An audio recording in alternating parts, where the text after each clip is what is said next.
बिस्मिल्लाहिर्रहमानिर्रहीम। अस्सलाम वालेकुम व्यूअर्स, उम्मीद करती हूँ मैं आप सब खुश होंगे, मज़े में होंगे। आज मैं बनाने लगी हूँ आलू के क्रिस्पी कबाब। आलू के कबाब बनाने के लिए मैंने हाफ़ के जी आलू लिए हैं जो मैंने बॉयल कर लिए हैं। हरी प्याज ली है, दूसरी प्याज ली है, हरा धनिया, हरी मिर्च और लहसुन का पेस्ट लिया है।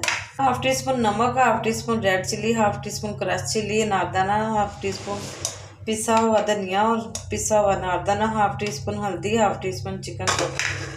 हैंड मैंने अच्छी तरह वॉश कर लिए। आलू को अब ग्रेट करूँगी। इस तरह सारे आलू मैं ग्रेट कर लूँगी। आलू मैंने सारे ग्रेट कर लिए हैं। ये सारा कुछ मैं डाल दूँगी, मसाले डाल दूँगी और अमेज़े को मिक्स कर लूँगी।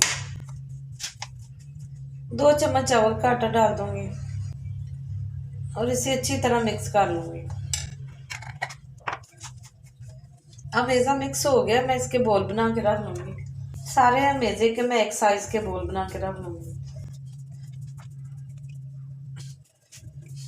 बॉल मैंने सारे बना लिए। अमेज़े के अब इस तरह हाथों से दबाऊंगी। हाथों से दबा के कबाब को कटिंग बोर्ड पे चारों कोनों से इस तरह मैं प्रेस करूँगी तो ये हमारा चौरस कबाब तैयार हो जाएगा।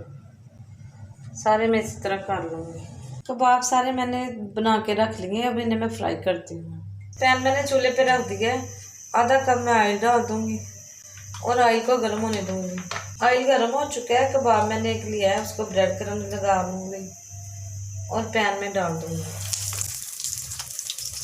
अब दूसरा लूँगी कबाब और ब्रेड क्रम्ब लगा के इसी तरह ये भी पैन में डाल दूँगी। सारे कबाब में इस तरह फ्राई करूँगी। कबाब हमारा एक तरफ से पक चुका है, इसकी साइड चेंज करूँगी तो दूसरी तरफ से भी पका लूँगी।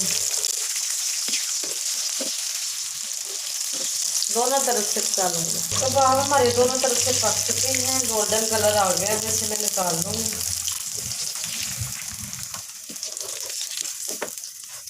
और दूसरे डाल दूँगी। तमाम कबाब में इसी तरह फ्राई करूँगी। कबाब सारे तैयार हो चुके हैं, मैंने निकाल लूँगी और डिश आउट करूँगी। व्यूअर्स, आलू के कबाब बहुत ही क्रिस्पी, बहुत ही चटपटे तैयार हुए हैं। आप भी ज़रूर ट्राई करें। अगर मेरी रेसिपी अच्छी लगी तो मेरे चैनल को लाइक करें, शेयर करें, सब्सक्राइब करें। अपना बहुत सा ख्याल रखें। मुझे दीजिए इजाज़त। अल्लाह हाफ़िज़।